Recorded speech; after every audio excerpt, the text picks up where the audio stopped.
മലയാള cinema വീണ്ടും Indian cinema ലോകത്തെ ഞെട്ടിക്കുകയാണ്.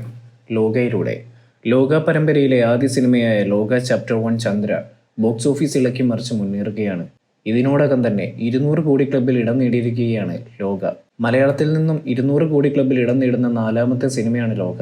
200 കോടിയിലേക്ക് ലോക എത്തുന്നത് 12ാം ദിവസമാണ്. മലയാളത്തിലെ ഏറ്റവും വലിയ ഹിറ്റിലേക്കാണ് ചിത്രത്തിന്റെ കുതിപ്പെന്നാണ് കരുതുന്നത്. 265 കോടി നേടിയ എമ്പുരാൻ, 240 കോടി നേടിയ മഞ്ഞുമ്മൽ ബോയ്സ്, 234 കോടി നേടിയ തുടരും എന്നിവയാണ് കളക്ഷനിൽ ഇപ്പോൾ ലോകയ്ക്ക് മുമ്പിലുള്ളത്. സ്ത്രീ കേന്ദ്രീകൃതമായ ഫീമെയിൽ സൂപ്പർ ഹീറോയുടെ കഥ പറയുന്ന സിനിമ നേടുന്ന സമാനതകളില്ലാത്ത വിജയം എന്ന നിലയിൽ കൂടി വേണം ലോകയുടെ വിജയത്തെ കണക്കാക്കാൻ.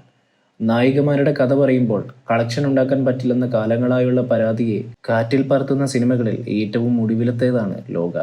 സിനിമ എന്നത് എക്കാലത്തും നായകന്മാരുടെ കഥ പറയുന്നതാണെന്നും സ്ത്രീകൾ അമ്മ, കാമുകി, സഹോദരി, സുഹൃത്ത് തുടങ്ങിയ വേഷങ്ങളിലേക്ക് ഒതുക്കി നിർത്തേണ്ടവരാണെന്നുമുള്ള കാഴ്ചപ്പാടുകൾക്ക് കൂടി മറുപടി നൽകുകയാണ് ലോക. ലോക മെച്ചിയെന്ന് വിളിക്കുന്ന അടിച്ചമർത്തപ്പെട്ടവരുടെ ശബ്ദമായി മാറുന്ന കള്ളിയങ്കാട്ട് നീലിയായി കല്യാണി പ്രിയദർശൻ ബോക്സ് ഓഫീസിന്റെ നടപ്പുരീതികൾ പൊളിച്ചെഴുതുകയാണ്.